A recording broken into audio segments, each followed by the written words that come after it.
Sejam muito bem-vindos, estamos começando mais uma edição de Oeste Sem Filtro, programa que vai ao ar de segunda a sexta-feira a partir das 5h45 da tarde. As principais notícias do dia são analisadas pelos nossos comentaristas. Aqui no estúdio, Augusto Nunes, Silvio Navarro de São Paulo, Gustavo Segré de Buenos Aires e Ana Paula Henkel de Los Angeles. E a partir de hoje, Oeste Sem Filtro e todos os programas da Oeste voltam a ser transmitidos pelo YouTube. Nós continuamos também na plataforma Rumble. Oeste Sem Filtro ainda está no Twitter da Revista Oeste e na Rádio Estúdio 92.3 FM de Cascavel. Hoje é 13 de fevereiro de 2023. Confira os destaques desta segunda-feira. Dilma Rousseff vai receber quase R$300 mil por mês se assumir o Banco dos BRICS. Fotos de Janja em viagem aos Estados Unidos quebram protocolos e rendem comentários nas redes sociais. OAB pede ao ministro Alexandre de Moraes a transferência dos presos em Brasília para seus estados de origem. Tem muito mais agora no Oeste Sem Filtro. O calote das lojas americanas ameaça a sobrevivência de pequenos fornecedores. Segundo o Estadão, essas empresas têm quase R$1 bilhão para receber. Algumas já reduziram a produção e demitiram funcionários. Americanas deve quase R$110 milhões às pequenas e microempresas que podem sofrer prejuízos maiores que os enfrentados pelas médias empresas. Depois de muita resistência e negociações, a Americanas conseguiu, com pagamentos à vista e antecipados, garantir a compra de 13 milhões de ovos de Páscoa. Em uma situação normal, os pagamentos só seriam feitos com prazos de 15 dias a um mês depois do feriado da Páscoa. E para começar a nossa rodada de análise e comentários, quero dar uma boa noite especial para Ana Paula Henkel, nossa querida Ana, que hoje está de aniversário. Parabéns, feliz aniversário, uma honra compartilhar com você esse programa ao seu lado, neste dia tão especial, Ana. Obrigada, Paula, querida. Não poderia pedir um melhor aniversário, né? Na companhia de amigos, trabalhar com amigos, com pessoas que eu admiro há muito tempo, acho que não poderia ter um melhor presente.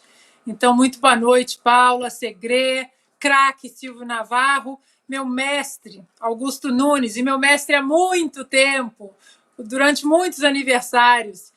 E muito boa noite à nossa audiência maravilhosa. Eu vou até passar a bola para o Silvio, porque estávamos discutindo aqui sobre quem comentaria primeiro a história das Americanas. Eu vou passar a bola para o Silvio, então, porque o Silvio, nesse assunto, ele realmente tem todas as informações, está muito por dentro. O que eu posso comentar por alto, Paula, é que essa notícia das Americanas, o que está acontecendo, já chegou aqui nos Estados Unidos e o que vai sair o desfecho dessa situação, está sendo observado por investidores aqui nos Estados Unidos, exatamente para saber se o Brasil continuará sendo um campo sério de investimento durante a administração petista nos próximos 4 anos. Então vamos lá, boa noite, Silvio Navarro. E aí, esse efeito dominó da recuperação judicial, aliás, o calote das lojas americanas, né? Então, isso está dando um efeito dominó em vários fornecedores e principalmente os pequenos e médios vão sofrer mais com esse rombo da rede varejista. Boa noite, Paula Leal. Boa noite, mestre Augusto Nunes. Meu amigo Gustavo Segré. Boa noite especial para Ana Paula Henkel, craque Ana Paula Henkel, aniversariante do dia. E boa noite, sobretudo, a você que nos faz companhia aqui nas tardes da Revista Oeste. Paula, veja, como você bem falou, né, um efeito dominó, e é aí que preocupa, porque começa a bater no bolso do pequeno, do microempresário, que são justamente os fornecedores. No final de semana circulou essa notícia de que, para garantir a Páscoa, né, para não ficar sem Páscoa, a Americanas pagou esses fornecedores à vista. Mas veja, são esses microempresários, pequenos empresários, a gente sabe que essa rede de fornecedores é muito grande, sobretudo para quem comprava nas Americanas por meio online. eles empregam muita gente, eles pagam impostos, e impostos duros, caros. Então, a crise está batendo lá na ponta. A crise do senhor Lehman, do bilionário que vive na Suíça, começa a bater no empregador e no empregado também. Por que não? Porque isso gera um efeito dominó, um efeito em cascata. Paula, hoje, Revista Oeste, nosso site publicou uma informação de que no final de semana o senhor Lehman foi fotografado, se deixou fotografar com Isabela Miró, uma coach tenista, tênis é o esporte predileto dele, em Miami, sorridente, enquanto o Brasil, sobretudo, vive aí a sua maior fraude corporativa. Talvez não tenhamos na nossa história uma fraude corporativa de tamanho lastro, e ele estava lá jogando tênis. Essas imagens que ela, tenista, publicou no seu Instagram, quem quiser mais informações, corre lá no site da Revista Oeste, publicado pelo nosso colunista Bruno Meyer. Ela se espalhou rapidamente como um rastilho para clientes da Americanas, fornecedores, acionistas. Isso pegou muito mal, eles tiveram que correr uma operação de apagar incêndio para deletar isso das redes sociais, mas a grande verdade é essa. Agora, lá na ponta, começa-se a sentir o drama desse rombo bilionário. E o senhor Lehman não parece muito preocupado. Muito bem, quero dar uma boa noite, boas-vindas também, Gustavo Segré, direto de Buenos Aires. E aí, Segré? Boa tarde a todos, um feliz aniversário, feliz cumpleaños para Ana Paula e obrigado aí pela participação, parabéns a quem nos estão assistindo também para homenagear a nossa aniversariante. Mas eu vim aqui, Paula, porque na Argentina se respira um ar de privilégio. Como disse o presidente Lula Silva, a Argentina tem indicadores privilegiados, o que não tem nada a ver com a realidade da Argentina, que já ultrapassou 100% de inflação nos últimos 12 meses. Mas, focando na questão das americanas, você sabe que o histórico fala contra essas dívidas que foram feitas através de maquiagem contábil e que nunca terminaram bem. Na história das fraudes em alguns casos, dos erros contábeis por ser muito sutil em outros, mas se não tiver o aporte dos acionistas, essas empresas tendem a passar por um período de muita dificuldade, onde correm riscos pessoas que trabalham vinculadas a essas empresas com grandes chances de ir para a falência quando a recuperação judicial não acompanha. E essa foto que mencionava o Silvio não ajuda para nada para aquele que tem dificuldades, para aquele que está dependendo desse emprego ou que está dependendo do pagamento das americanas em função de algum fornecimento. Lembrando que quando uma empresa entra em recuperação judicial, em geral, a dívida que a empresa tinha até esse momento não é paga em curto prazo. Então, isso vai colocar em xeque muitas empresas pequenas que, dependendo do pagamento das americanas, vão ter que se virar para conseguir sobreviver e manter essa dificuldade pelo resto do tempo em curto prazo. E aí, Augusto Nunes, muito boa noite. Produção, temos a foto já da Jorge Paulo Lehman, que o Silvio comentou, foi publicada hoje na Revista Oeste, no site. Vamos lá, tá aí. Publicada hoje no site, então, da Revista Oeste, essa foto do Jorge Paulo Lehman com a treinadora Isabela Miró, no Royal Palm Beach, em Miami, na Flórida. Tá aí, Augusto. Ela não tá com cara de quem levou calote, né? Tá Nem feliz. vai levar. Boa noite, Paula, nossa chefe. Boa noite, meu irmão Silvio Navarro. Boa noite, meu amigo Segré. E boa noite para aniversário, muito especial para a aniversariante Ana Paula Henkel. Parabéns, Ana. Beijos. Boa noite a você que nos acompanha. Bom, eu não entendo como um cara que tem três caras que têm uma fortuna superior à dívida acumulada pela lojas americanas pedem recuperação judicial. Vamos começar por aí. Eles devem, são sócios que paguem. Eles individualmente têm mais dinheiro do que o tamanho do rombo. Não, eles vão para a recuperação judicial que faz com que sobe para todos os empregados e para nós. Eu vou repetir aqui. Eu fui uma das vítimas da recuperação, tenho sido, da recuperação judicial da editora Abril, que edita a Veja. Eles deram esse cano, é um cano. Aí eles começaram a pagar, assim, no primeiro mês, digamos que eu tivesse a receber 100 mil.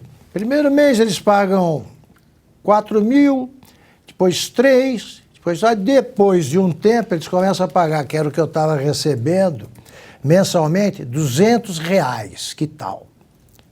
Aí pararam de pagar os 200. É o que eles fazem, os novos donos, ou o novo dono da Veja. Você tem centenas ou milhares de pessoas recebendo 200. Eles param achando que a pessoa nem nota, ou não vai cobrar um negócio desse. Então é feito com má fé, e é para o sujeito sair dessa com dinheiro. Começa assim. Nesse caso, você tem várias agravantes. O cara que foi, não preciso dizer o nome porque basta o cargo. O cara que foi o último CEO, tem um outro agora que está pedindo desculpas pelo jornal, agradecendo os amigos da Lojas Americanas, ele sobrou a bomba na mão dele. Mas o que saiu do Santander, que era onde ele era CEO também, para assumir, e deu uma olhada na coisa ali e imediatamente caiu fora, vamos lá. O Santander tem uma dívida enorme, um empréstimo enorme feito a Lojas Americanas. Ele achava o quê? Que só o Santander estava metido nessa, porque é tudo coisa suspeita. Lá ele descobriu que todos os bancos estão metidos nessa. É fraude. Os bancos estão metidos e eu soube, os jornais, né, alguns jornais deram, que um dos 3 bilionários, que é o Sicupira, entrou numa reunião com representantes dos grandes bancos e já soltou a frase aí que prenuncia o que vem. Sim, quer dizer que temos um problema. Já botou o plural ali bem abrangente, deixando claro que não vão eles, os sócios majoritários, eles não vão segurar essa bomba. Aí o que começa a acontecer? Enquanto o Lehman joga tênis, as pequenas empresas, os pequenos fornecedores já estão demitindo e estão correndo risco de falência, porque são pequenos fornecedores e alguns deles, por exemplo, dependem, as vendas, o que eles vendem ou vinham vendendo para as americanas, representa 30% do faturamento. Então já começa, estão em jogo 100 mil empregos diretos e indiretos. Enquanto isso, os 3 continuam acumulando, aumentando a fortuna. Eles têm essas grandes cervejarias, aí, compraram tudo, não sofrem nenhum tipo de angústia, como mostra a foto, e já começou o desemprego. Ele falava da política brasileira, o novo governo, será isso, será aquilo. O Lula já está caindo fora dessa, já finge que não conhece. Vai sobrar para quem? Para o povo, para os pobres, que são protegidos, né, pelo pai dos pobres, que é mãe dos ricos, que é o Lula. É isso. E a Justiça decretou a falência da Livraria Cultura na última quinta-feira. Segundo diretores da empresa, os motivos foram a queda nas vendas e a crise econômica que afeta o Brasil desde 2014. No pedido de recuperação judicial feito em 2018, a empresa revelou que as dívidas chegavam a 285 milhões de reais. Na última sexta-feira, o cenário na Livraria Cultura do Conjunto Nacional, na Avenida Paulista, mostrava caixas de livros espalhadas ao lado de prateleiras vazias. Segré, a Livraria Cultura é um ícone aqui da cidade de São Paulo, um espaço de encontro, de estudo, de leitura, para os paulistanos e para outras pessoas, turistas que vinham, né, de outras regiões. Era um lugar, assim, realmente que vai deixar saudade, né? vai deixar saudade, mas também deveria deixar aprendizado, Paula, porque a minha pergunta é, todas as livrarias de São Paulo fecharam, foram à falência, pediram recuperação judicial? E a resposta é não.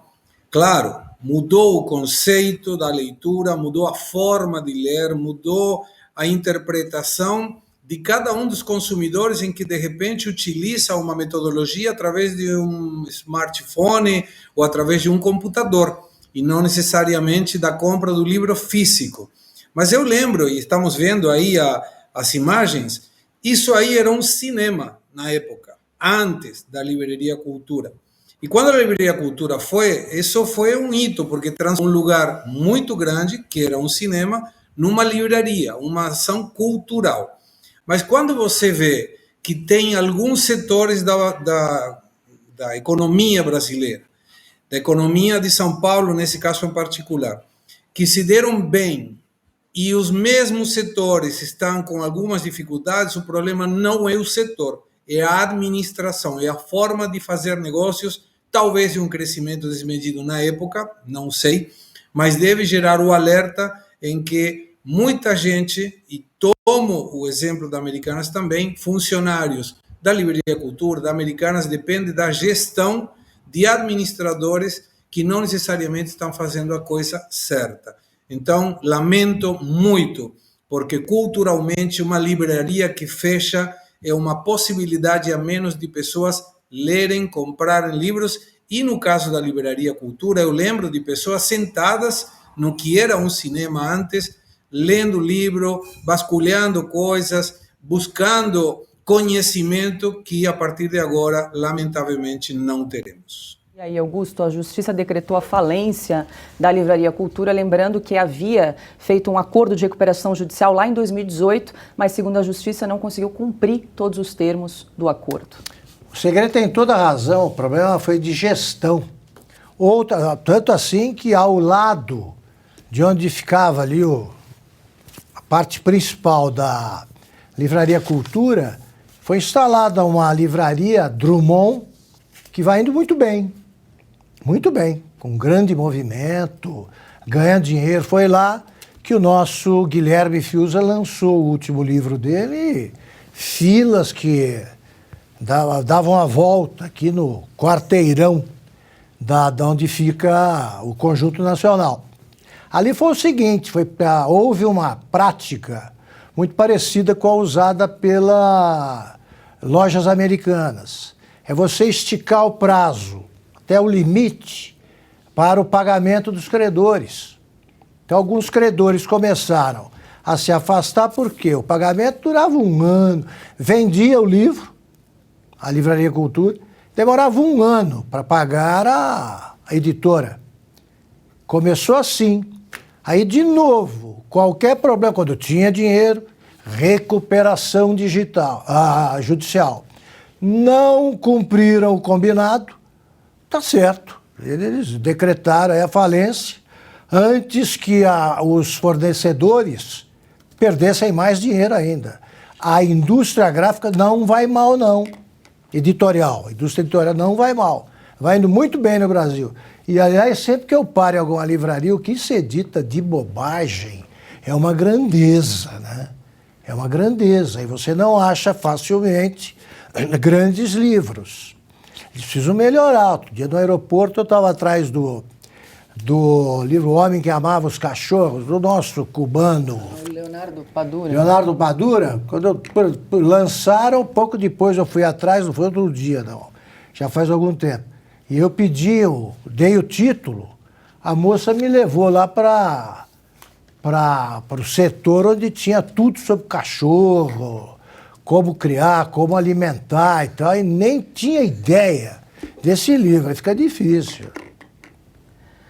Agora, 18h04, lembrando que nós estamos ao vivo no YouTube e também pela plataforma do Rumble. Então não esqueçam de se inscrever na plataforma, deixar o seu comentário e o seu like, que estamos em transmissão simultânea, tanto no canal da Revista Oeste, quanto no canal da Revista Oeste no YouTube e também na plataforma Rumble. Agora, 18h05, a gente segue com mais informações aqui no programa Oeste Sem Filtro. Dilma Rousseff vai receber um salário de quase R$300 mil por mês, 3 milhões e 600 mil por ano, se comandar o novo Banco de Desenvolvimento do BRICS. Lula está acertando o cargo para a companheira com os parceiros do grupo formado por Brasil, Rússia, Índia, China e África do Sul. O atual diretor é o economista e diplomata Marcos Troirro, indicado pelo ex-presidente Jair Bolsonaro.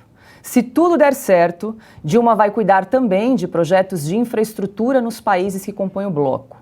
Lula quer garantir um bom emprego para Dilma de qualquer jeito. Vamos ver se a ex-presidente preenche os requisitos para comandar um banco internacional. É necessário, por exemplo, o domínio da matemática. Não é 30% dos recursos da exploração, é 30% de 25%, ou 30% de 30%. Portanto, não é 30%, está entre 7,5% ou um pouco mais, 12,5%. Não se trata de 30%. Eu tenho orgulho, e vocês podem ter certeza, um dos maiores orgulhos. Eu criei 208 escolas técnicas. Com essas 41,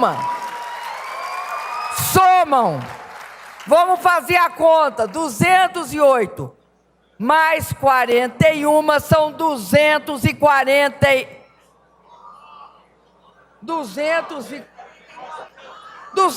não 300, querida, 249. É que ela estava pensando que era 300. Não cheguei lá, chegarei. O comandante de um banco desse gênero precisa conhecer os projetos de infraestrutura que vai aprovar. O que é uma ponte?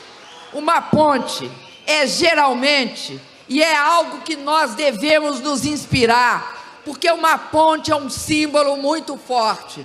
Pensem comigo, uma ponte ela une, uma ponte fortalece, uma ponte junta energia. É ali na casa que o pai e a mãe amam as crianças, dão instruções para as crianças, educam as crianças e os jovens. É ali na casa também que começa, os encontros, os namoros, os noivados, os casamentos. Também deve saber se expressar em outro idioma. Thanks a lot. I'm sorry, it's going to be in English. Matthew Lee, Inner City Press. You sort of addressed If you speak slowly, Okay. I understand very well. Very good. Madam President, Brazil's INDC includes a commitment of reducing greenhouse gas emissions by 37% by 2015. I don't understand. Além disso, é recomendável que o comandante do Banco do BRICS conheça a China, onde fica a sede da instituição. Dilma mostra que conhece tudo que surge por lá. Nós estamos enfrentando um vírus com uma grande capacidade de transmissão e muito, vamos dizer, solerte, muito esperto. Nós temos só um método, e esse método é o isolamento social. E o isolamento social é horizontal. Por que é horizontal? Porque as famílias, elas são horizontais. E aí, Silvio Navarro, começo por você para nos ajudar a traduzir o Dilmês. Speak slowly, please.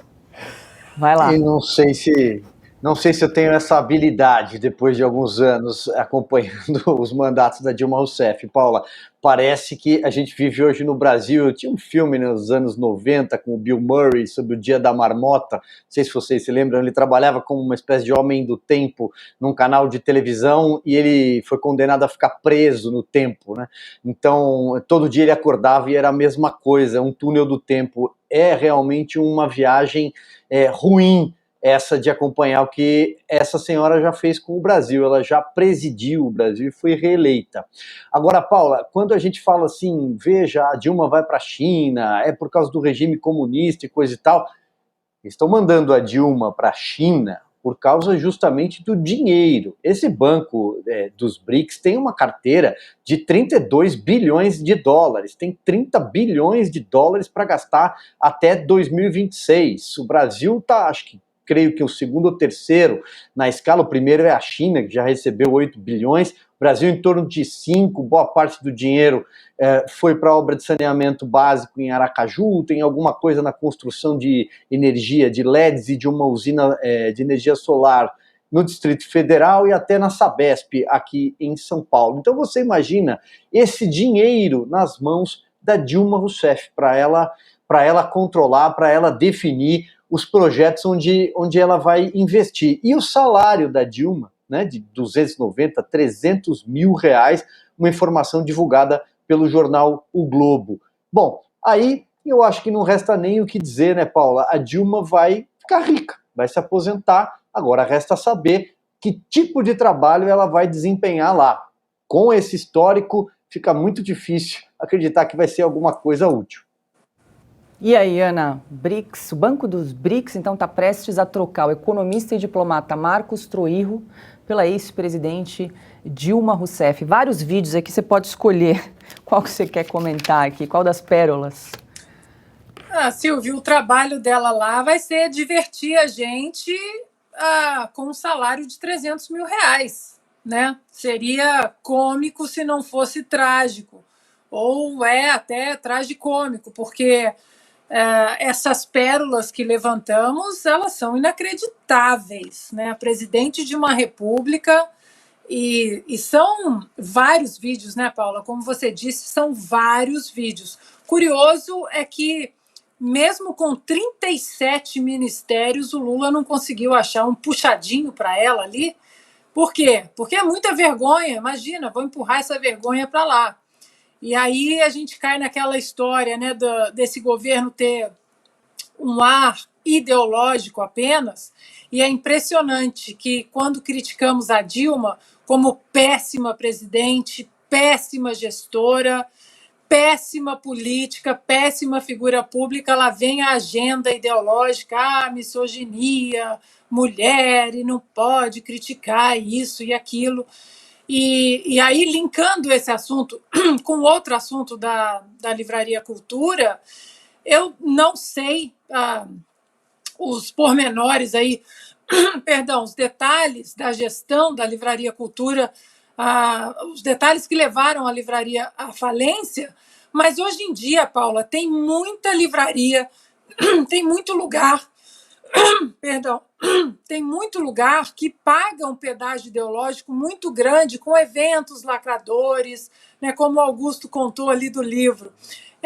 Então, será que esse pedágio ideológico também, no final ali da continha, o consumidor que entra na livraria para comprar um livro, para procurar um livro bom, aí chega ali, tem um evento lacrador, um evento que sobre misoginia, racismo endêmico, essa pauta identitária, né? Claro que tudo isso é possível discutir na sociedade, mas da maneira como vem sendo discutido, como vem sendo empurrado, a própria falência, né, de uma livraria, como o Segre disse, você chega ali, você perde um tempo procurando um livro, você pede um café, acabou isso. O sintoma hoje da sociedade é de uma sociedade que quer tudo muito rápido. Compra o livro pela internet, talvez porque também eles não ofereçam mais bons livros, porque tudo hoje cai nessa pauta identitária. E até para criticar a Dilma nas redes sociais, nós vamos chegar na Janja, por exemplo, na primeira-dama.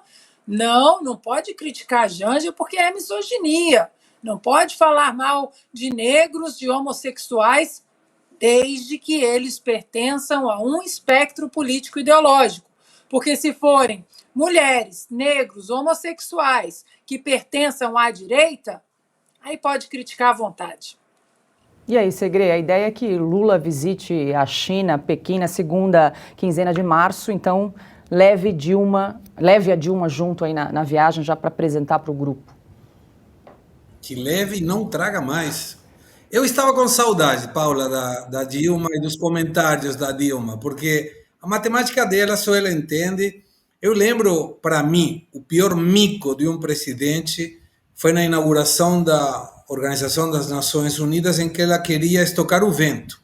Isso foi mítico. Para mim, não tem superior a essa barbaridade que a Dilma colocou.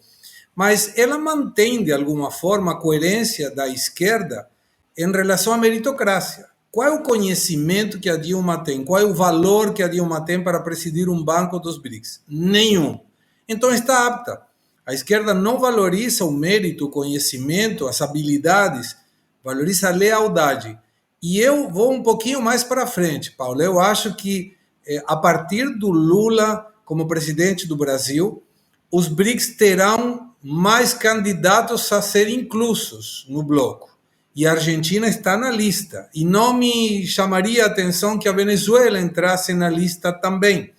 Então, essa colocação de Dilma, acho, do ponto de vista econômico, de tantas pessoas que estudaram tanto para conseguir um lugar merecido, em função do seu conhecimento, colocar uma pessoa com o perfil da Dilma Rousseff, presidindo um banco, da importância dos BRICS, com o conhecimento nulo que ela tem na matéria, me parece uma falta de respeito. Porém, com a lógica da esquerda, me parece algo sumamente coerente. Augusto Nunes, fico pensando nos tradutores, vai ser tarefa difícil, né? Mandarim, inglês... Traduzir a Dilma, aquela menina que traduzia para Libras, que eu estou precisando entrevistar essa menina há muito tempo, que eu estou atrás, porque eu quero saber como é que ela, por exemplo, traduzia essa história de estocar vento, essa ideia, como será que ela transmitiu isso para a plateia, que aplaude. As plateias da Dilma aplaudiam esses discursos, como continuam aplaudindo agora os do Lula. O Silvio e eu, nós estudamos muito a Dilma Rousseff, não conseguimos entender nada. Nada, ela nunca disse uma frase com começo, meio e fim. Qualquer presidente da República, ele deixa pelo menos uma frase que será lembrada. A Dilma vai ser lembrada por isso aí. Eu também sinto saudade dela, como o segredo, tem esse desvio, né, grave, mas é irresistível. Eu entrevistei desde o Figueiredo, eu entrevistei mais de uma vez todo presidente da República. Eu só não entrevistei a Dilma e é a que eu mais conheço e desconheço. Não entendi. Não entendi. Então eu me valia era o blog do Planalto. Os caras publicavam os discursos da Dilma. Como eles tinham medo, eles não mexiam em nada.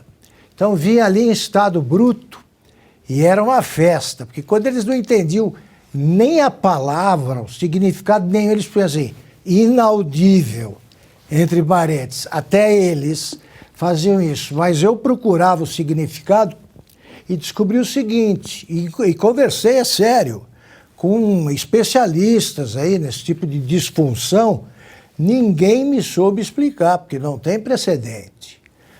Não tem começo, ou não tem meio, ou não tem fim, ou não tem as três coisas. Ela não sabe juntar sujeito e predicado, como dizia o Figueiredo, pelo menos isso. E ela, entre a ordem emitida pela cabeça e o que sai, você não sabe o que se passa ali. E ela, em vez de humildemente chegar para alguém e falar, olha aqui, traduz para mim aí o que o cara está falando em inglês, porque eu não sei.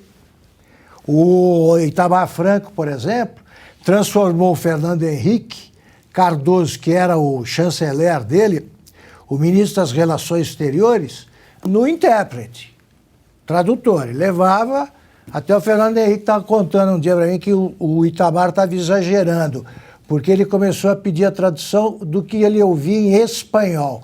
O Fernando Henrique falava, pelo amor de Deus, em espanhol ele deve entender. Tudo bem, melhor isso do que fazer a Dilma, né? Speak slowly, né? O sotaque, o acento dela é primoroso. Speak slowly, please.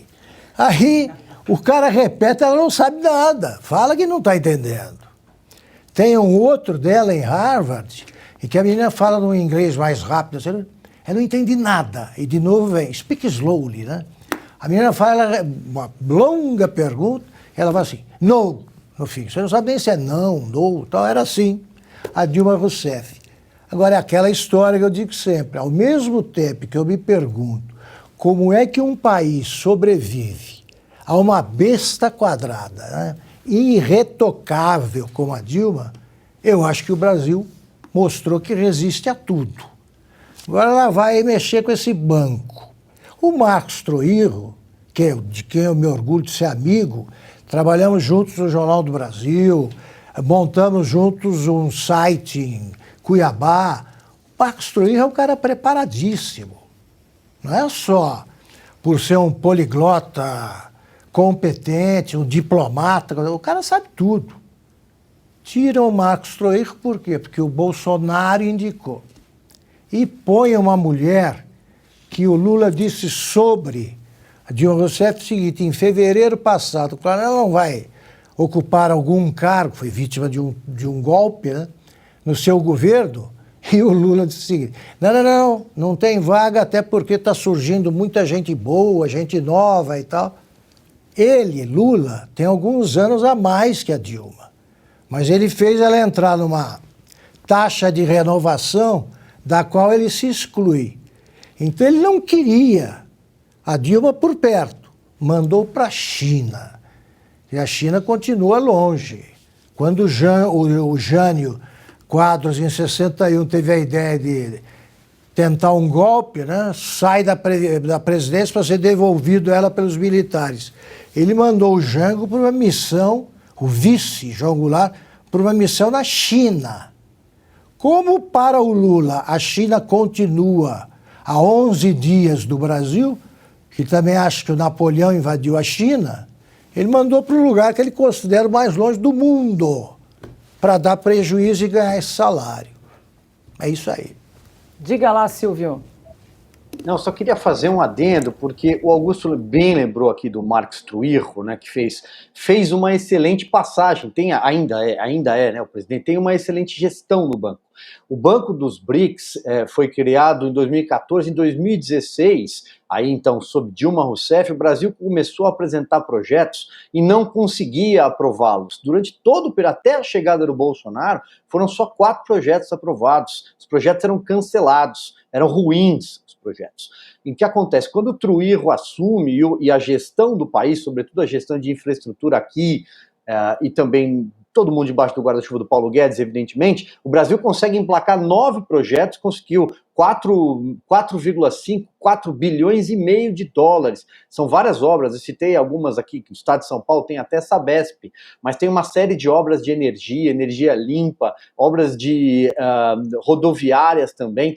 Então veja, imagina Dilma Rousseff com uma carteira de 30 bilhões de dólares a partir de agora. Resta saber como vai ser essa comunicação, por exemplo, com a Índia, né? Como é que vai ser essa comunicação na própria China. A maioria das obras do BRICS, inclusive, envolve pontes rodoviárias na China e o metrô na Índia. Quero saber como vai funcionar essa comunicação da Dilma Rousseff.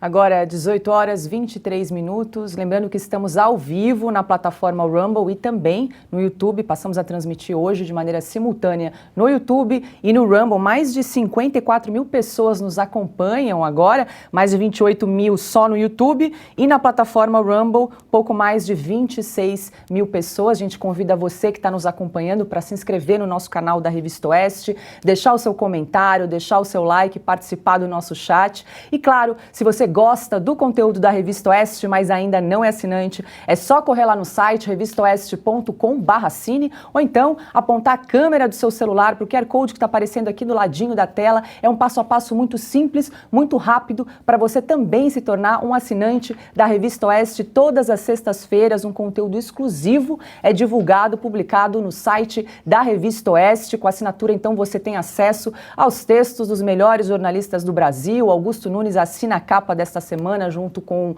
Christian Costa. Temos textos de Ana Paula Henkel, Dagomir Marquesi, Bruno Meyer, General Eduardo Vilas Boas, Silvio Navarro. Gustavo Segre escreve pra gente nessa edição? Acho que não. Também. Então, ó, timaço de jornalistas você não pode perder. Você que gosta do conteúdo da Revista Oeste, a gente convida você também para ser o nosso assinante. Agora, 18h24, a gente segue com mais informações aqui no programa Oeste Sem Filtro. A foto de Janja entre o presidente dos Estados Unidos, Joe Biden, e Lula rendeu muitos comentários nas redes sociais. Ela não perdeu nenhuma chance de aparecer ao lado dos chefes de governo. Janja fez questão de publicar as imagens e escreveu: "O Brasil brilhando no mundo, acompanhando Lula neste dia que marca mais uma etapa na retomada do protagonismo internacional do nosso país. Obrigada, Joe Biden, pela recepção." Ana, ela de novo, tá em todas, né? Imagina se fosse Michele Bolsonaro. O que a velha imprensa diria de uma foto de Jair Bolsonaro com Joe Biden e Michele Bolsonaro ali no meio?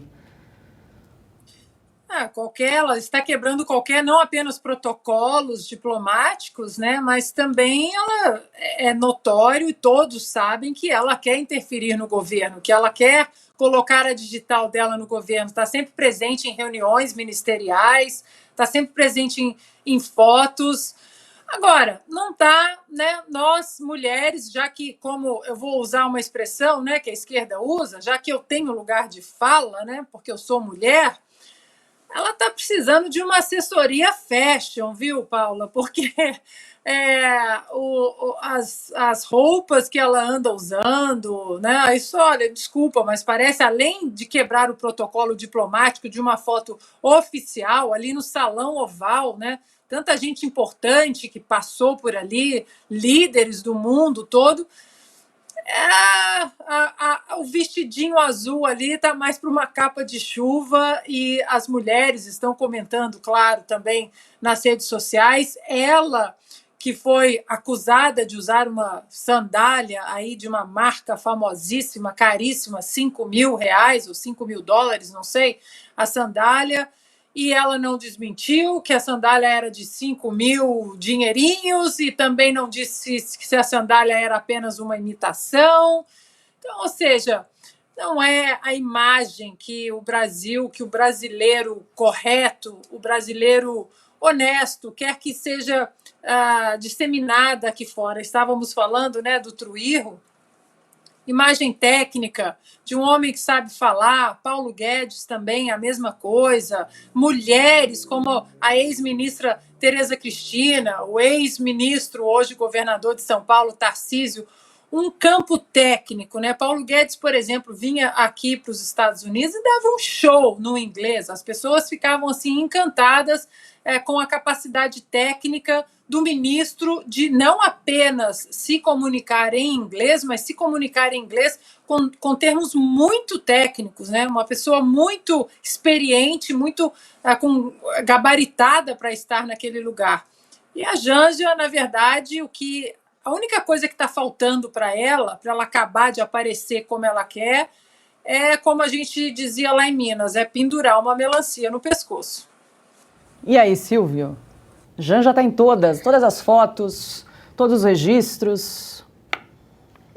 É um 7-1 por dia, né, Paula? Porque, veja, tá tudo errado nessa imagem, né? A postura.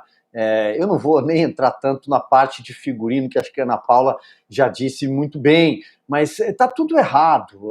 O Lula, a impressão que fica dessa viagem é que nem o Lula, nem o Biden sabiam do que se tratava esse encontro, qual era a agenda bilateral entre os países, se é que havia alguma agenda.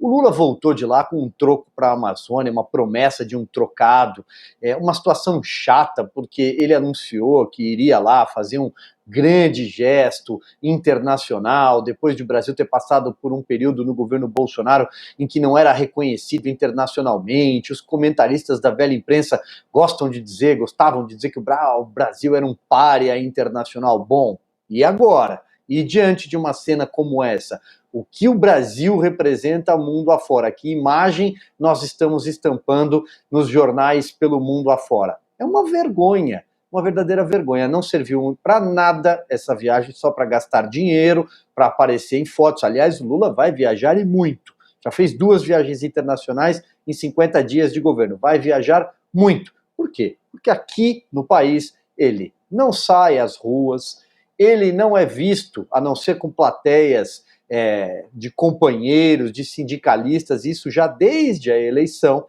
Ele não pisa na rua, ele não tem mais contato popular, como um dia, inclusive, já teve, PT já foi um partido de mobilização de massa, de mobilização nas ruas, assim como as centrais sindicais. Hoje em dia nada disso mais acontece. Ele vai passar aí os próximos tempos, não sei, voando nas asas da Força Aérea com o dinheiro do pagador de impostos, fazendo esse tipo de cena ridícula.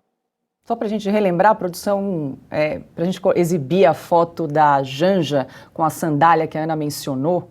Tá aí, ó, sandália de cerca de R$5.000. Parece que é da Hermès. Não foi confirmada aí a informação. Não sei se é verdadeiro ou se é réplica, enfim. E aí, Segré, essa foto da Janja com Joe Biden e o presidente Lula, enfim, foi super comentada nas redes sociais, vários memes, muita gente falando, abre o olho, Lula. Teve um vídeo, Paula, em que o Biden pega da mão da Janja para entrar em alguma das atividades que tinha, e aí fica de olho, Lula, estão tentando te sacanear.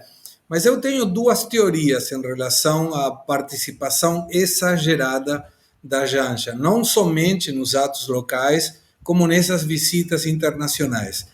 A primeira, me parece que tem uma vontade do Lula de colocá-la como uma potencial candidata no futuro. Lembrando que o candidato natural seria o Fernando Haddad, mas vai depender das conquistas que eventualmente consiga na área econômica. Mas a Janja é como que, não tendo alguém que mantenha o legado do Lula, a sua atual esposa poderia ser uma opção politicamente viável. A outra teoria é que a Janja é quem manda, porque não tem nenhuma lógica participar de atos que são diplomáticos, formais, em que a esposa não tem absolutamente nada a ver, porque não é uma reunião de amigos, é uma reunião de presidentes. Observe que a esposa do Biden não estava presente, o que poderia eventualmente avaliar a possibilidade de que participem as duas esposas. Então, nessa segunda teoria, é como que a Janja diz, Lula, eu quero participar, estou me dando prazer, visitei o Disney depois de grande, de muita idade, então quero curtir essas tuas viagens. Aonde eu conseguir, eu vou estar para tirar a foto. Não tem outra explicação que não seja o posicionamento de uma eventual candidatura para o futuro, alguém que mantenha o legado do Lula dentro da esquerda e do Partido dos Trabalhadores, ou a Janja manda e diz, eu vou estar presente, não me impeça porque eu quero estar nas fotos para quando eu mostre para as minhas amigas depois do presidente Lula sair do poder. O que você acha dessas duas teses levantadas aí pelo Segré? Que é uma terceira opção, uma possibilidade, viu, Segré? Eu escrevi muito sobre primeiras damas, eu gosto de acompanhar essa figura brasileira e a gente tem de vários perfis. Você tem, geralmente elas são discretas, ficam longe, não fazem sequer o trabalho social que fazia a mulher do Getúlio Vargas, a dona Darcy Vargas, que foi a primeira dama, né? Até 1930 a gente não tinha essa figura. Na República Velha não tinha, até porque as mulheres nem votavam, fazia sentido você ter uma primeira dama, não votava. Pois bem, você tem as discretas e você tem também, muito frequentemente, as deslumbradas. Eu acho que essa pode ser dessa categoria. Embora as outras deslumbradas não se interessassem nada por política. Ela é militante do PT. Então, junta as duas coisas. Ela sabe o que é o poder, pode ter, como você disse, pretensões políticas, por que não? Ela é militante do PT. Agora, é de um deslumbramento, né, muito evidente. A mulher do João Goulart, a Maria Tereza, que era uma mulher linda, ela tinha 24 anos quando virou primeira-dama. Então, era uma menina, porque ela tinha estudado num colégio interno, religioso, depois se casou com o Jango e, daí a pouco, ele assume a presidência da República. Ela entrou numa reunião para mostrar um disco autografado pelo Frank Sinatra E o Brasil quase caiu em cima do Jango. Não é como a mulher, ela entrou feliz, mostrou aquilo, mas ela é uma garota, repito, garota mesmo, e que foi caluniada, né, pelos adversários de uma maneira cruel. Entrevistei a Maria Tereza Goulart. Agora, ela entra na hora do shake hands, ela entra na foto oficial, entra no ela não tem a menor noção de postura, porque você tem também, entre as primeiras damas, as que cuidaram bem das atividades sociais, né, programas sociais, e, sobretudo, tivemos a única que era autossuficiente, tinha uma vida própria, intelectual, financeira, que era a dona Ruth Cardoso. Tremenda antropóloga essa, e que fez o Comunidade Solidária, grande programa, que foi a origem desses outros, do que há de aproveitável nos que surgiram depois. A última coisa que a dona Ruth queria ouvir era ser chamada de primeira-dama. Ela achava aquilo um absurdo. Ela não era um apêndice do marido. Ela era uma mulher do presidente da República, ela tinha sua vida. A minha mãe detestava esse nome, ela foi a mulher do prefeito. Se você quisesse chatear ali a dona Biloga, ela chamava de primeira-dama. Que isso? Ela não acompanhava meu pai, nem a comício, nem pensar. Ela não ia a festas, encontro de prefeito, não tinha nada a ver. Isso aí é bobagem, primeira-dama e tal. Embora ajudasse, né, aparecer alguém em casa pedindo coisa, ela resolvia e parava por aí. Esse deslumbramento é típico de cara que fica rico aí como o Lula a qualquer preço. O Lula, ele gosta de levar a mulher. Antigamente eles levavam só para o Papa. O presidente aparecia com a mulher do lado, a visita era para o Papa. Os outros não. Vocês têm na Argentina outro perfil, né? Primeira-dama, a Evita, a primeira-dama é uma outra história. Tinha poder, né? Aqui não tem carisma nenhum, não sabe sequer cuidar da parte estética, uma agressão estética, e começa a nomear pessoas. Ela nomeou ministros. Então, acho que ela junta as duas coisas. Mas é deslumbradíssima. Senão, não andaria com essa sandália, porque, olha aqui, eu também conheço o comportamento do homem brasileiro. 999 em 1000, estou sendo generoso até, não faz a menor ideia de por que essa sandália custa 5.000 e qual é a diferença entre a que custa menos. Não sabe. Então ela faz esse tipo de exibicionismo que tem um público muito limitado. E para quem entende, é um negócio meio excessivo, né? Você está falando que o Brasil está com 30% 33 milhões de brasileiros não comem, e, ao mesmo tempo, você tem uma sandália que poderia alimentar a metade do Piauí, né? Agora, Augusto, tem uma outra teoria aí para a Janja estar sempre do lado do Lula, e eu jogo de volta para você. Marcação cerrada, né? Sem a menor dúvida, coisa que não fez a dona Marisa Letícia, né? Coisa que não fez. Então, agora não tem chance, não, para uma Rosimeire Noronha. A nossa clandestina de 21 voos internacionais. Espetáculo. Agora, 18 horas 38 minutos. Lembrando que estamos ao vivo no YouTube, também na plataforma Rumble. Mais de 60 mil pessoas nos acompanhando ao vivo na somatória aí das duas plataformas. No Rumble, mais de 28 mil pessoas. E no YouTube, mais de 33 mil pessoas nos acompanhando aqui. Muito obrigada pela sua confiança, pela sua audiência. Não esqueça de se inscrever no nosso canal, deixar o seu comentário, o seu like e participar do nosso chat. E Ricardo Lewandowski, ministro do Supremo, está bem confortável entre os companheiros do MST. Neste fim de semana, ele participou de um seminário organizado pelo Movimento do Sem Terra, em Guararema, no interior paulista. Ele deixou de lado o paletó e a gravata e discursou ao lado de João Pedro Stedley, principal liderança do MST. Entre as falas, abre aspas, a democracia está em crise, todos dizem isso.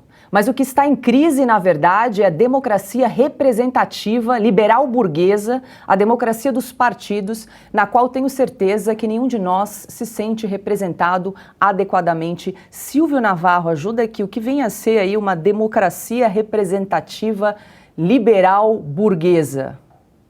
É alguma coisa que passa pela cabeça há algumas décadas do senhor João Pedro Stedley e de outros líderes do MST. Agora, Paula, veja só, Código de Ética da Magistratura, capítulo 3º, trata de imparcialidade em seu artigo 8º. O magistrado imparcial, estou lendo aqui, é aquele que busca nas provas a verdade dos fatos com objetividade e fundamento, mantendo ao longo de todo o processo uma distância equivalente das partes, evita todo tipo de comportamento que possa refletir favoritismo, predisposição ou preconceito. Então, veja, só aí você já tem um ponto para ser questionado. Afinal de contas, não só o MST, como a esquerda, tem processos, tem interesses, é parte, em a maioria deles, inclusive, em julgamento na corte. E ele é um juiz, ou seja, ele está no seu exercício de magistrado. Então já está tudo errado. Segundo, o fato de que o MST é uma organização para lá de questionável por conta de ações, inclusive comandadas ou aplaudidas pelo senhor Stedley. O senhor Stedley já foi processado 2 vezes, já teve pedido de prisão pela Polícia Federal não concretizado. Um deles, talvez, aquele que a memória me salta aqui mais agudo, foi nos anos 2000, quando houve uma invasão da Aracruz Celulose. Mais de 1.000 mulheres da Via Campesina invadiram e destruíram as mudas, naquilo que gerou um prejuízo em torno de 5, 6 milhões de reais, por conta não só das destruições, né, das mudas, mas também dos laboratórios, da parte genética de pesquisa. Ele incitou, bateu palma e disse que era disso mesmo que se tratava. Ele é visto, o senhor Stedley, em todos os cantos pregando a tal de luta de massas e diz que só com base na política não se resolve. Talvez seja disso que o senhor Ricardo Lewandowski tenha tratado, esteja se referindo. Mas, repito, Paula, não é a posição para um juiz, ainda que ele esteja em processo já praticamente de aposentadoria. É ruim porque ele demonstra, mais uma vez, a sua predisposição, a sua predileção para a política e por uma parte, que é a esquerda, que o indicou, inclusive. A gente falou agora há pouco sobre primeiras damas, e foi Marisa Letícia, a responsável pela indicação do Ricardo Lewandowski. O Augusto Nunes pode contar essa história. Acho que está tudo errado nessa imagem, Paula. Ana, ao final do evento, Lewandowski plantou uma muda de ipê amarelo, como a gente vê nessa foto. Que fofo. E aí, o amor venceu, né, Ana? Muito fofo, muito fofo. Não custa lembrarmos, eu até fiz uma edição na época que eu joguei ali no meu perfil no Instagram, quando estávamos tendo as sabatinas, né, Fique em Casa Se Puder, né? A dona Renata e o senhor William Bonner, e o Lula disse nessa sabatina que o MST nunca havia invadido terras produtivas, que eles só invadem terras improdutivas. E aí eu peguei vários vídeos, joguei no meu Instagram na época, deles invadindo plantações de laranja, destruindo esse laboratório que o Silvio mencionou, destruindo fazendas, partes de fazendas que continham outras plantações também que estavam em um período inicial de crescimento. Invadiram fazendas e mataram animais, vários animais com gestação avançada. Só procurar na internet. Os vídeos são horríveis, as fotos são horrorosas. E isso é o quê? Isso é terrorismo.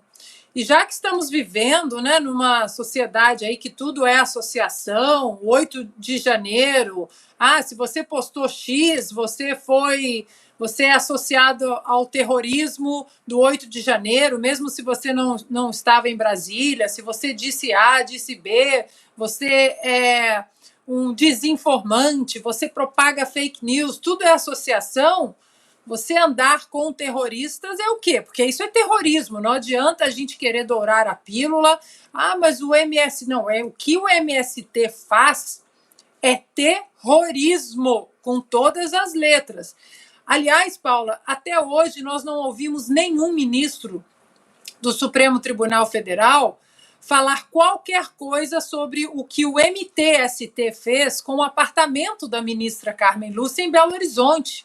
Aquela pichação, o apartamento ali, o prédio todo pichado, jogaram fezes na janela do prédio. No dia seguinte, quem é que estava ali limpando as ruas, ajudando a limpar o prédio e toda a vizinhança que foi atacada por esses vândalos? Gente vestida de verde e amarelo, gente que levou flores, os considerados fascistas por alguns ministros exatamente do Supremo Tribunal Federal. Então, é muito estranho, né? Você vê, explicar isso aqui fora, você vê um ministro de uma Suprema Corte que deveria ser discreto, todos eles aqui nos Estados Unidos, você não vê nenhum ministro em rede social, nenhum ministro dando entrevista, em eventos fora dos Estados Unidos, falando dos Estados Unidos, são todos muito discretos, da esquerda, da direita, os indicados pelos democratas ou republicanos, eles são muito discretos. E, curiosamente, quando os nossos ministros querem citar algum exemplo de uma corte séria, né, como se essa composição do Supremo fosse uma composição no Brasil que só protegesse a nossa Constituição, eles citam exatamente a Suprema Corte Americana, que não tem nada em comum com eles. E aí, Augusto, o ministro Ricardo Lewandowski, em evento do MST, falando de crise da democracia liberal burguesa. Eu não ouço essa palavra desde que eu estava na universidade, né? Pequeno burguês, burguesa, só nos comícios do MST. E ele foi contaminado. Lembrando, só para resumir o que o Silvio registrou, que eu vivo contando a história da nomeação do Lewandowski, ela é exemplar, né? A mãe dele era vizinha da família Lula, lá em São Bernardo. E a mãe, como costumam fazer as mães, falava bem do filho, que era advogado e formado por uma faculdade de pouco valorizada, digamos assim, por grandes juristas, e era professor também em outra faculdade. Ela dizia, meu filho é muito inteligente, meu filho é uma sumidade, meu filho é um colosso, aquelas coisas que mães falam. O Lula, de repente, foi surpreendido aí pela abertura de uma vaga do Supremo Tribunal Federal, e a dona Marisa Letícia falou, olha, a nossa vizinha aqui tem um filho que é um colosso. Tanto de o Lula atendeu ao pedido, está aí, foi um dos poucos pedidos da primeira-dama, conhecidos. E o Lewandowski, justiça se faça, ele não para de mostrar que é grato. Nunca mais ele perdeu a chance de mostrar. Essa é uma. Para lembrar uma exemplar, quando o ministro Joaquim Barbosa apresentou o relatório sobre o mensalão, ele era revisor, ele já tinha o texto dele pronto. Ele nem leu o relatório que ele devia revisar, não conhecia, ele já entregou, que é para começar a atrapalhar o julgamento do mensalão. Foi ele que acabou surpreendido por uma repórter aí, porque depois de uma sessão, ele num restaurante, andando com o telefone, com o celular, falando com o irmão dele, ele dizia que eles votaram com a faca do pescoço, porque a situação estava boa para o Zé Dirceu no começo. Então ele é militante. Ele talvez seja, entre os ministros todos ali, o mais fiel e grato. Tanto que ele quis agora, no encontro recente com o Lula, ele sugeriu que o número 1 no gabinete dele seja o ministro do lugar dele. O sujeito não bate bem também foi ele que inventou o fatiamento do impeachment. Manteve os direitos civis da Dilma e é acusado de golpista pelo Lula e continua grato. Então Lewandowski não tem solução. Não tem solução. Ele faz com o Lula, ele é o militante, o representante do PT, do Lula mais especificamente, no Supremo Tribunal Federal. Ele jamais votou contra algum interesse do governo. Por isso que foi com algum prazer aí que um dia eu publiquei o texto sobre ele e o telefonou o assessor de imprensa e falou: o ministro disse que quer que você corrija o que você escreveu. Eu falei: por quê? O que eu devo corrigir? Porque você disse que o ministro, o que ele está fazendo é prevaricação. Eu falei: o que é prevaricação? Ele me explicou, eu falei: olha, muito obrigado, porque eu não sabia que era isso. Agora eu estou sabendo, eu só vou acrescentar a palavra prevaricação, porque eu não tinha dado o nome do delito. E ele deu, agora, como? Eu vou retirar alguma coisa? Não precisa. Agora ele se reúne com uma organização que é ilegal. As pessoas esquecem que o MST não tem diretoria, são coordenadores. Ela não tem um registro legal, que tem que ser feito até para pequena empresa, não é nada.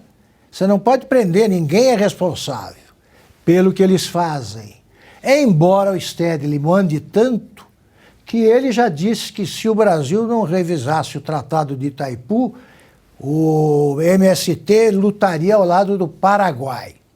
E num comício na Venezuela, ele ao lado, não me lembro se é ao lado do Chávez ou do Maduro, a mesma coisa, né? O outro é o passarinho que visita o sucessor.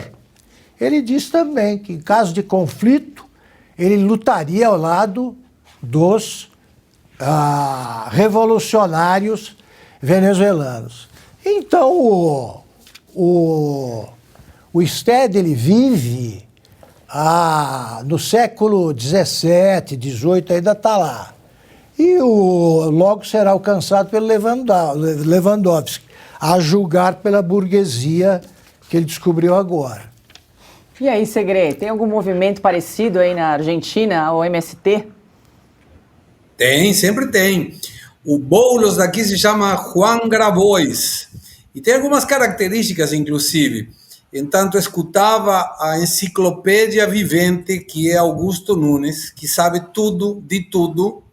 Eu coloquei CNPJ-MST, que é a característica como que uma entidade, uma empresa existem como tal. Da mesma forma que a gente tem o RG, RNE, o CPF, as empresas têm o CNPJ.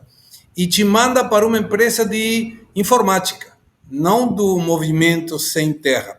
Mas vou fazer um comentário rápido, Paula, em função da última matéria que eu fiz para a revista Oeste, que tem a ver com um Brasil com mais Montesquieu e menos Max Weber, se referindo especificamente ao espírito das leis, em que Montesquieu divulga a possibilidade de ter uma república com a divisão de 3 poderes que, entre os 3, representam o equilíbrio, para que nenhum deles tenha uma preponderância sobre os outros. E Max Weber que explica a teoria da dominação.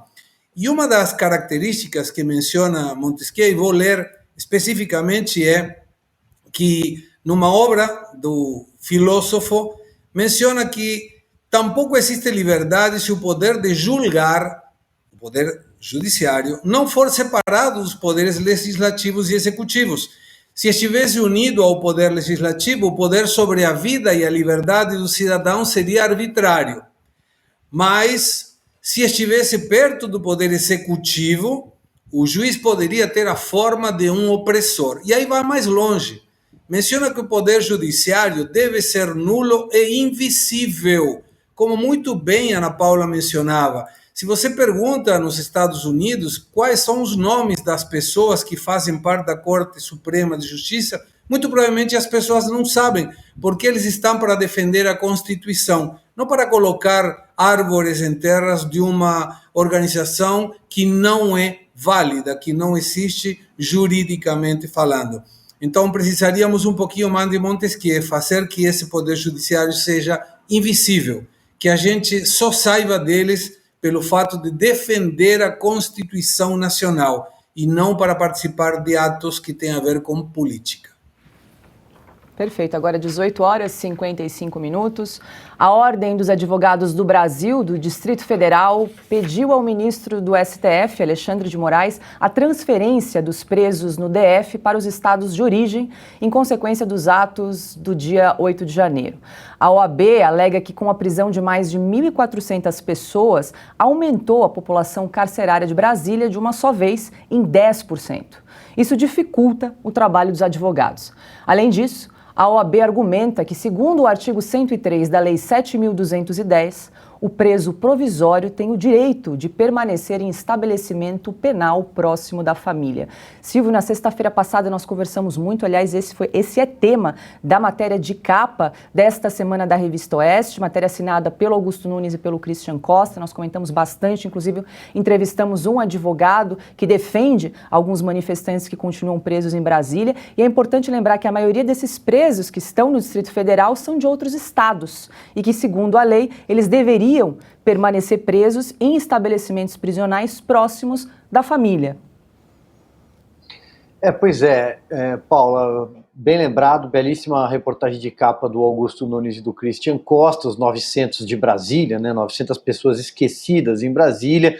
A gente vem tocando nessa tecla de que houve uma enorme demora na individualização de conduta, na tipificação de, aliás, que crime determinadas pessoas lá teriam cometido, sempre reforçando que não endossamos nenhum tipo de vandalismo durante os atos do 8 de janeiro. Acho que as pessoas que forem responsabilizadas devem cumprir as suas penas ali, a letra da lei, com dureza, mas é fato que muita gente está ali e não sabe sequer o que estava fazendo, ou estava ao lado e acabou sendo arrastado. O próprio Ministério Público, quando se manifestou, não conseguiu apontar exatamente a conduta de cada um daqueles manifestantes em Brasília no 8 de janeiro. Voltar ao seu estado é, sim, parte legal, parte da lei. Isso acontece com qualquer pessoa presa. Então, devem ser conduzidos aos seus estados.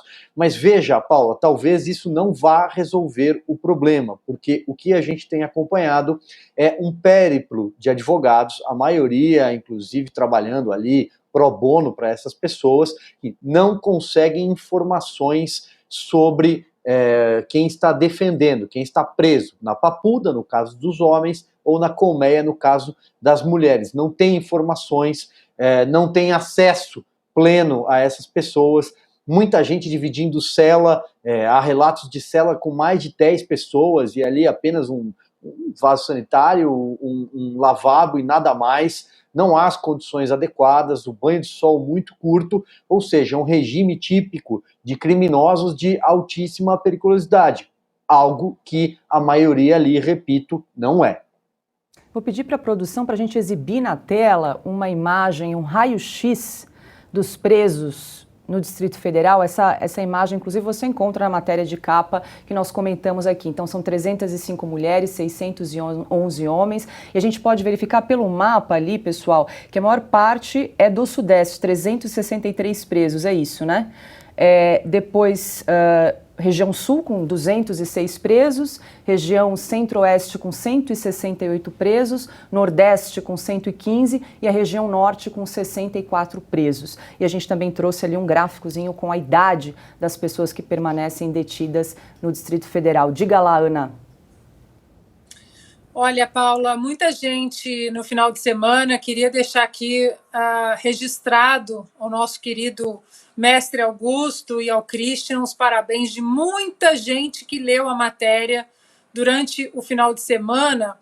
E eu acho que o ponto principal dessa matéria, pelo menos na minha perspectiva, e que é importante trazer para o público, já que grande parte da imprensa, se não, né, a grande e velha carcomida imprensa não está mostrando o que de fato está acontecendo, as inconstitucionalidades, como está muito bem ali, todas elas descritas na matéria, mas o lado humano é de partir o coração, de novo, Paula, todas as ressalvas feitas, a justiça que deve ser feita aos vândalos, aos criminosos, aos que cometeram atos ilícitos, tudo isso. Só que a matéria mostra que o pacote humano dessa tragédia, que foi o 8 de janeiro, ele é muito maior do que o pacote político que querem embrulhar na imprensa.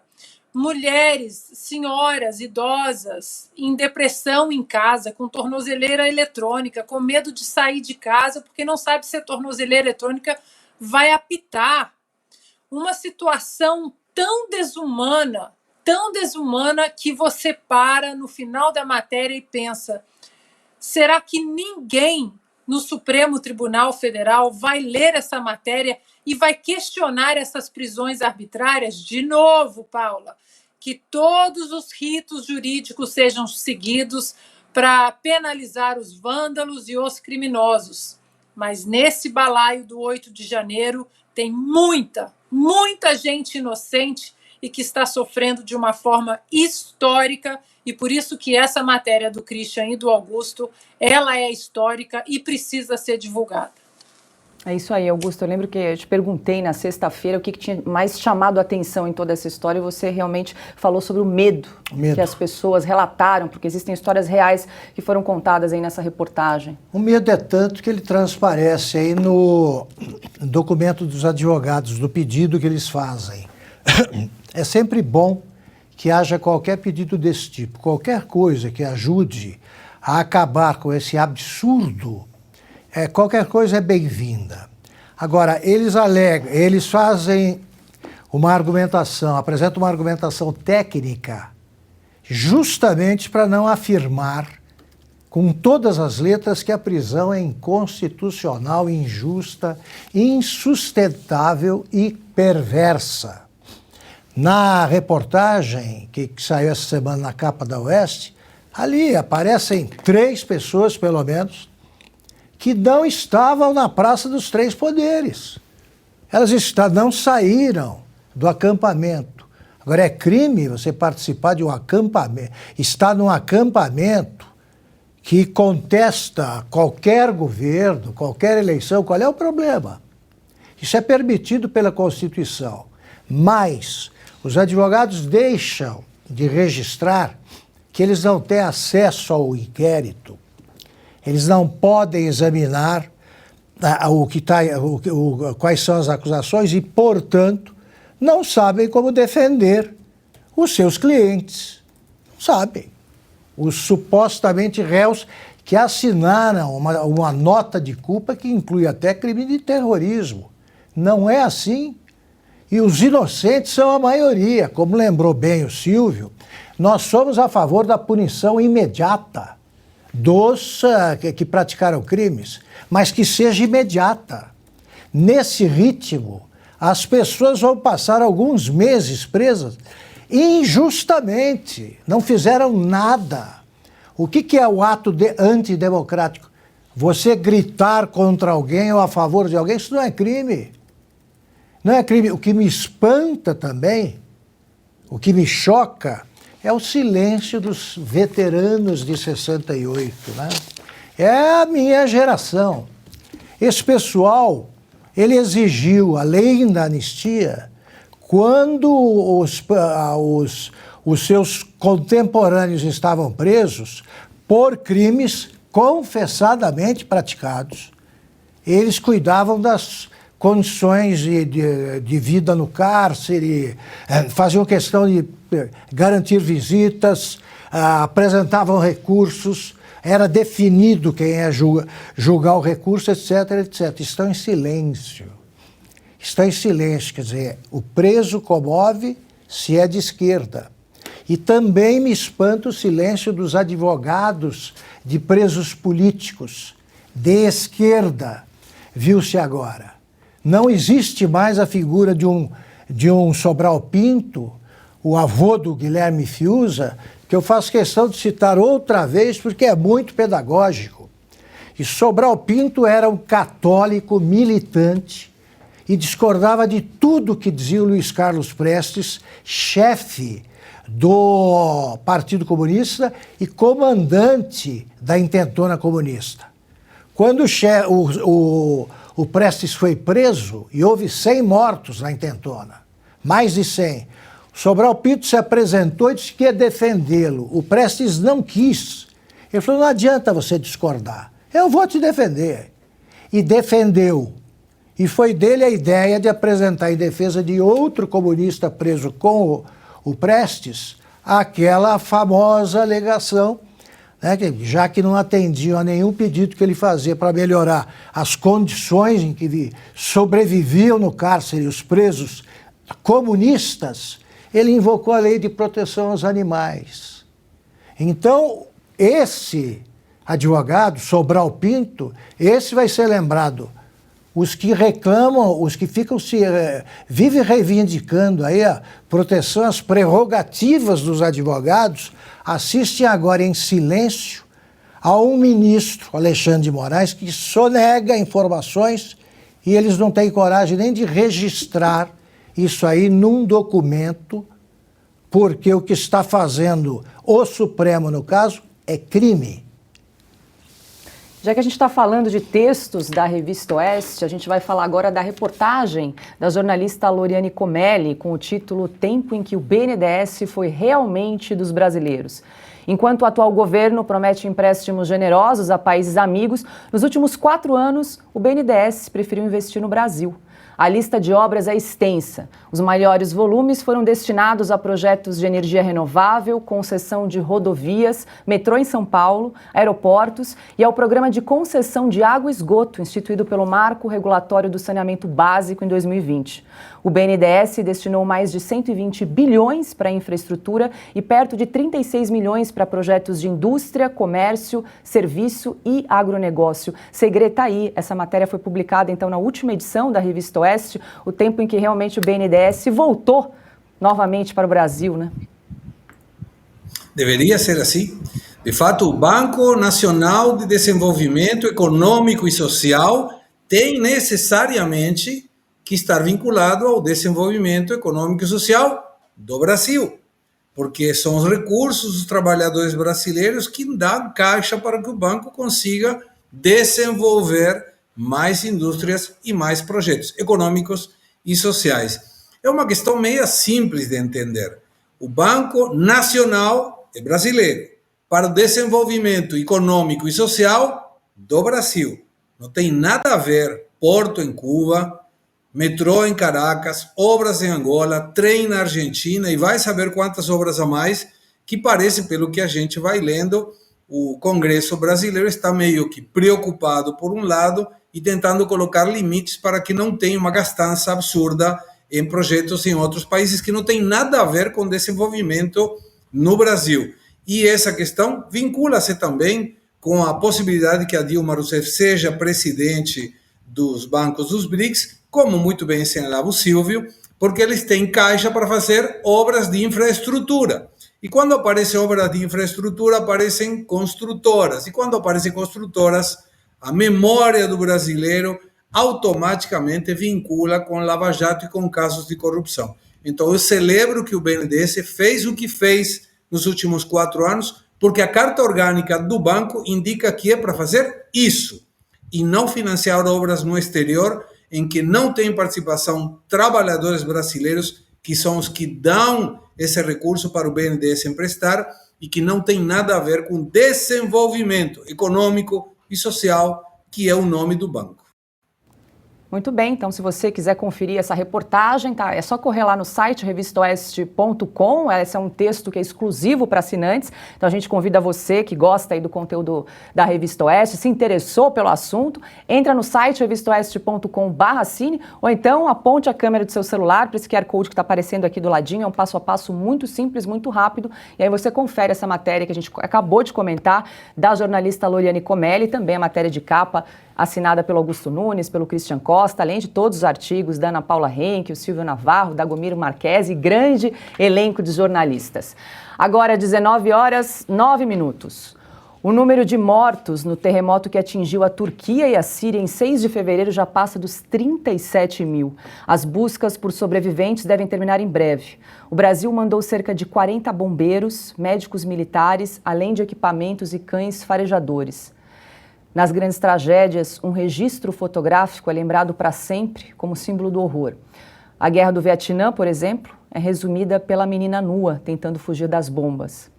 O terremoto será associado eternamente pela foto do pai segurando a mão da filha morta em meio aos escombros. É aquela imagem que fala por 1000 palavras, né, Augusto? Exatamente. Vai ficar para sempre, né, na memória, como ficou para sempre na retina de quem viu a foto da menina do Vietnã. E aí, Silvio? Agora já são mais de 37 mil mortos nesse terremoto que acabou atingindo tanto a Turquia quanto a Síria. O Brasil mandou cerca aí de 40 profissionais para ajudar nesse momento. É um cenário de desastre, né? Paula, são imagens que chocam o mundo, né? Como bem lembrou aí o Augusto, esse tipo de tragédia comove o planeta. Agora, o que me chamou a atenção, Paula, recentemente, as últimas notícias sobre o resgate, os desdobramentos, é que, olha, eu estava até pegando o número aqui, são 130 pessoas foram indiciadas, né? 130 pessoas arroladas em processos na justiça pelo governo por terem participado de obras de incorporações. Veja, imagina se isso acontecesse num país como o Brasil, por exemplo, quando a gente acompanha algum tipo de desastre, né, principalmente por causa de chuvas, ou tragédias como Brumadinho, como Mariana, como a Boate Kiss em Santa Maria, no Rio Grande do Sul, como a gente acompanha pelo Brasil afora. Imagina se as pessoas que participaram das obras, se elas fossem responsabilizadas, talvez, e especialmente se a responsabilidade batesse à porta do poder público também, talvez tragédias seriam evitadas. É claro que estamos falando de um terremoto, né? É uma causa completamente alheia. Mas veja, responsabilizar pessoas que podem ter falhado na construção de obras, por exemplo. Me pareceu uma notícia interessante no meio de toda essa catástrofe, Paula, toda essa tragédia. Agora 19 horas, 12 minutos. O delegado federal responsável pela investigação da facada de Adélio Bispo no ex-presidente Jair Bolsonaro durante a campanha eleitoral de 2018 vai comandar a diretoria de inteligência da Polícia Federal. A nomeação de Rodrigo Moraes Fernandes foi publicada hoje no Diário Oficial da União. Rodrigo Fernandes foi responsável por 2 inquéritos sobre o atentado contra Bolsonaro. O delegado concluiu que Adélio Bispo agiu sozinho e não houve mandante. A motivação do crime teria sido inconformismo político. Em 2019, uma perícia apontou ainda que Adélio tinha transtorno delirante persistente. Ele segue internado em um presídio federal em Campo Grande. E aí, Ana Paula Henkel, o que achou aí da nomeação do delegado federal para comandar a diretoria? Pura coincidência, apenas coincidência. Um caso que ainda tem tantas perguntas, né? Até hoje nós não sabemos como o nome do Adélio foi parar na entrada da Câmara dos Deputados naquele fatídico 6 de setembro, né? Então, de 2018. Como assim o nome do Adélio estava lá? Isso não foi respondido. Outros pontos dessa investigação, assim como agora as imagens do 8 de janeiro, entraram num sigilo absoluto, né? Numa pasta super confidencial que ninguém pôde tocar nessa pasta, nem a administração do próprio presidente Bolsonaro. Então tem muita coisa estranha e engraçado que, nesse caso do Adélio, a imprensa também não fala, né, dos laços políticos do Adélio com um partido político, o PSOL. Isso também não é falado. E a conclusão de que ele era apenas um lobo solitário, né, como dizem aqui nos Estados Unidos, foi uma conclusão muito rápida. Ou seja, um caso que continua a intrigar o brasileiro, respostas que não vieram dentro dessa investigação, e agora nós vamos ter que simplesmente engolir que esse advogado vai comandar um dos braços importantes desse atual governo super limpo, que não tem nenhum passado corrupto, que é a administração do PT. E aí, Silvio, o que dizer dessa nomeação aí do delegado federal Rodrigo Fernandes aí para a diretoria de inteligência da Polícia Federal? Veja, Paula, nada pessoal ao delegado, ao trabalho dele. Eu vou pegar por outro lado. Eu acho que, imagina se fosse o presidente Jair Bolsonaro fazendo nomeações que, de alguma forma, estão relacionadas a pessoas ligadas a crimes, ao passado. Imagina a repercussão que isso teria. Imagina se o Supremo Tribunal Federal já não teria entrado em campo como entrou em campo no passado. Imagina o que o senhor Randolfo Rodrigues não estaria falando e fazendo a uma altura dessas, como fez no passado, sempre que houve qualquer troca em comandos da Polícia Federal. É uma prerrogativa do presidente da República escolher o time, montar, né, o seu time, escolher nomes em determinados postos de inteligência, Polícia Rodoviária Federal e por aí vai. Mas o que acontece é que há um silêncio absoluto sobre as indicações do presidente Lula, vide no caso da Polícia Federal, Rodoviária Federal, também alguém que é simpatizante da Ilha de Cuba, por exemplo, do regime de Fidel Castro, não é mesmo? E quando o presidente Jair Bolsonaro tentou movimentar o comando da PF, houve uma enorme gritaria porque estaria protegendo alguém. Sobre o caso do Adélio, resta pouco a dizer, né? Há alguns crimes envolvendo, que misturam polícia com política, que talvez nunca sejam decifrados.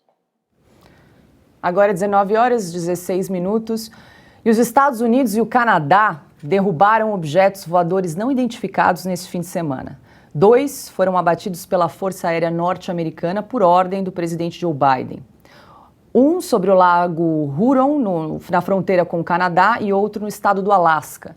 O país fechou o espaço aéreo por um curto período de tempo. No Canadá, um objeto também foi abatido. A decisão foi do primeiro-ministro Justin Trudeau. Na semana passada, os Estados Unidos já haviam derrubado um balão chinês que sobrevoava o estado de Montana. E aí, Ana, como é que está a repercussão aí desse assunto, OVNIs, balão chinês espião, e aí? Olha, Paula, o mundo está tão estranho, né? Está tão woke, a lacração está aí, os globalistas tomaram o mundo de uma maneira... Eu não sei se os ETs estão muito afim de chegar aqui não, viu? Acho que eles lá de cima estão olhando, falando, não, aquilo ali está muito confuso, deixa melhorar um pouco. Na verdade, é um assunto que permeia o debate público americano, eles adoram, né, esse assunto de UFOs, né, os OVNIs para cá, para lá, mas o que realmente, para quem acredita na realidade, é que há muita coisa estranha sobre esses balões chineses de espionagem, que estavam aqui, 3 estavam sobre os Estados Unidos, um estava sobre a China. Não sei se, por exemplo, Lula e Joe Biden, eles conversaram sobre esses balões chineses, sobre essa espionagem chinesa, já que é notório, sabido, todos sabem, até de uma maneira bastante pública, da relação de Lula com a China, com o Irã. Então, aqueles que acreditam na realidade acreditam que é mais do mesmo em relação à espionagem chinesa, mas que tem alguns pontos aí que o governo ainda não quer revelar. E o Uruguai também está em alerta para objetos voadores não identificados. Luzes misteriosas teriam surgido na região da cidade de Paysandú. E aí, Segre, sobrevoou alguma coisa aí na Argentina? Tá. Eu estou tentando casar aí os OVNIs daqui de perto de Uruguai e da Argentina. Sim, está chamando muito a atenção, sempre como muito bem falava a Ana Paula, o OVNI chama a atenção da gente, quando alguém vê alguma luzinha meio estranha, já aduz que possa ser um objeto voador não identificado. No caso dos Estados Unidos, chama a atenção de que eles já derrubaram, tá? Em algum lugar isso caiu. E aí? Tem algum made in China? Tem alguma coisa vinculada com a possibilidade de ser alguma inteligência chinesa? Ou é um mistério que deverá ficar para que as pessoas tirem as conclusões na teoria da conspiração? Mas aqui, perto, no Uruguai, está sendo investigado, sim, porque apareceram umas luzes bem misteriosas que não dá para saber exatamente o que são, mas que teve muita denúncia espontânea por parte da população perto dessa cidade, que chama Paysandú, que fica perto também da limítrofe com a Argentina, na área um pouquinho para o norte da província de Buenos Aires e Entre Rios. E está chamando a atenção porque isso caracteriza essa questão mística dos objetos voadores, dos pratos voadores, e sempre na expectativa de que confirme que tem alienígenas perto. Se tiver algum, esperamos que leve para o universo misterioso vários personagens políticos do Brasil, da Argentina e do Uruguai também. E aí, Augusto? O homem não, o assunto é curioso. O homem não se conforma com a possível solidão dele aí nessa imensidão, né, cósmica. Então sempre quer acreditar que existe outra civilização. Não. Eu espero que não seja nenhum objeto, nenhum alienígena, pelo seguinte: durante esse tempo todo eu esperei uma civilização bem mais avançada que a nossa. Nesse caso, seria um objeto desse derrubado por um caça americano, que é altamente eficiente, mas é pouco. A gente está esperando aí um disco voador da pesada, como no cinema, né? Vamos ver o que vem por aí, né? Agora é 19h21 e a gente lembra que hoje a nossa transmissão foi exibida tanto no YouTube quanto pelo Rumble, transmissão simultânea. Nós chegamos, Augusto, Ana, Segre, nossa audiência, a cerca de 64 mil pessoas simultaneamente nos acompanhando aqui no programa hoje, Augusto. Recomeçamos a subida aí, né? Já estava de muito bom tamanho. Agora a gente vai por 2 caminhos mais, né? Na verdade, são 3 caminhos aqui paralelos e vamos em frente. O programa está cada vez com a audiência maior. Que bom. Quer comentar, Ana? Eu quero comentar, batemos, né, mais de 65 mil nos 2 canais, mas comentar e alertar a nossa audiência que ainda há canais piratas, clandestinos no YouTube, puxando aí a nossa transmissão e colocando o nosso programa no ar de maneira ilegal. Voltamos aqui ao YouTube, nosso canal é esse, no Rumble também. Então, por favor, que vocês aí se atentem a esses canais clandestinos e denunciem e não acompanhem o nosso programa através desses canais piratas, por favor. Bem, é importante lembrar que, além do programa Oeste Sem Filtro, todos os canais aqui da grade de programação da Revista Oeste agora serão transmitidos também pelo YouTube. Então, lembrando, além aqui do Oeste Sem Filtro, nós temos o Estúdio Oeste, comandado pelo Silvio Navarro, o Oestecast com Dagomir Marques e As Liberais, programa apresentado por mim e pela nossa diretora de redação, Branca Nunes. Então, toda a programação agora você consegue acompanhar também pelo YouTube. Bom, agora é 19h22, a gente preparou, Augusto, Segre e Silvia, uma surpresinha aqui para nossa aniversariante, a gente comentou aqui no início do programa. Nós não sabíamos que ia haver essa adesão, né, aos festejos. Exatamente, então a produção preparou aqui um presentinho para a gente celebrar juntos aí esse aniversário. Temos aí, professor? Vamos cantar parabéns para você, em cada um na sua língua. Will you join me, each one singing happy birthday in his own respective language, shall we? Então, happy birthday to you, happy birthday to you, happy birthday, happy birthday to you.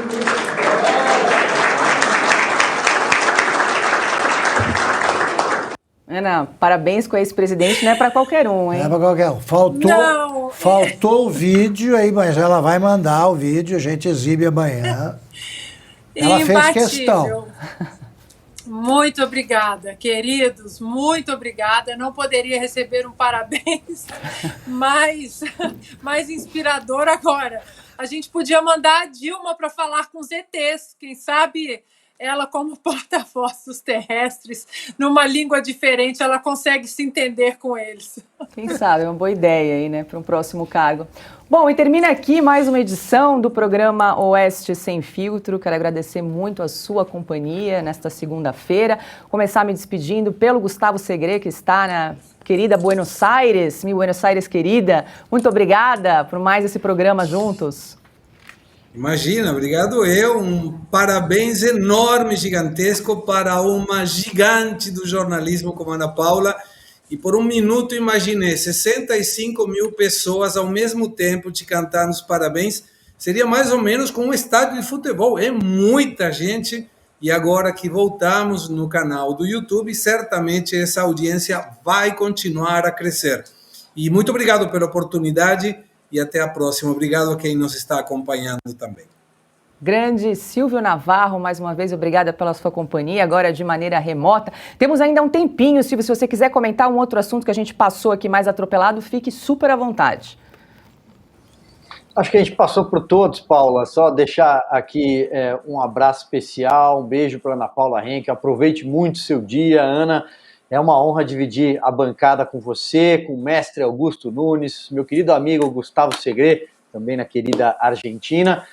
E, sobretudo, a você que nos acompanha, faz esse programa conosco pelo YouTube, mas também estamos no Rumble, estamos no Vimeo, não é mesmo?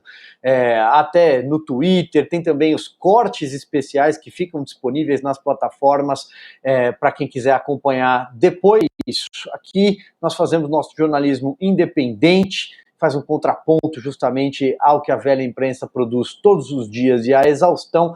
Então, queria deixar um convite para você que quer apoiar o nosso jornalismo, apoie a Oeste, assine a Oeste, você também vai estar financiando esses conteúdos em vídeo. Ana, querida, mais uma vez, feliz aniversário. Já te falei que você é uma pessoa que me inspira muito. Muito obrigada pela sua companhia. É uma honra dividir aqui esse programa com você todos os dias. Aprendo muito. Muito obrigada por tudo. A honra é minha, Paula, com certeza. E Segre, 65 mil... e puxados pela Dilma. Não é para qualquer um, tá? Obrigada, Segre. Eu faço aniversário em março. Será que a Dilma a gente vai preparar uma surpresinha para você. Vamos tentar. Vamos. Perfeito. Vamos sim. Silvio, craque Silvio, obrigada pela companhia. Meu querido mestre Augusto Nunes, que aniversário gostoso esse aqui com vocês. E queria, mais uma vez, mandar um beijo e um abraço para o Dr. Ives Gandra Martins, que fez aniversário ontem. Somos aí vizinhos de aniversário. E agradecer esse presentão que o Dr. Ives me mandou. O livro dele, Poesia Completa, é impressionante. O carisma do Dr. Ives, não apenas o conhecimento jurídico que ele tem, né, uma fonte inesgotável, mas o coração, o ser humano. O livro é inspirador, é maravilhoso. Doutor Ives, muito obrigada pelo presente. Um feliz aniversário para o senhor também e a toda a nossa audiência. Boa noite e até amanhã no YouTube e no Rumble. Augusto Nunes, muito boa noite. Eu vou pedir uma ajuda para a gente preparar a surpresa para o Gustavo Segre em março, hein? Mas com muito prazer, grande Segre. Vem aqui, já marca tudo aí que a gente combina. Ana, é um prazer enorme aí festejar o teu aniversário aqui no programa também. Você é o presente que nós todos ganhamos aí, eu particularmente fico muito feliz, tá? Estamos todos em festa. Como você disse, é muito bom comemorar o aniversário entre amigos, né? E tratando de problemas importantes aí. E também a gente se diverte, né? A alegria de viver, eles não nos tiram. Silvio, meu irmão, boa noite também. Paula, nossa chefe, foi um prazer estar aqui com você de novo. E a você que nos acompanha, muito obrigado pelo apoio de sempre, né? Que já se manifestou nos números de hoje e vai continuar nos próximos dias. Boa noite. Então, a você que nos acompanha, lembre-se de fazer a inscrição no nosso canal, deixar o seu comentário. Se você gosta do nosso conteúdo, assine a Revista Oeste. Toda semana uma nova edição é publicada com artigos exclusivos e assuntos que você só encontra aqui. Lembrando que é o valor da sua assinatura que financia os projetos aqui da Revista Oeste. Uma boa noite e até amanhã.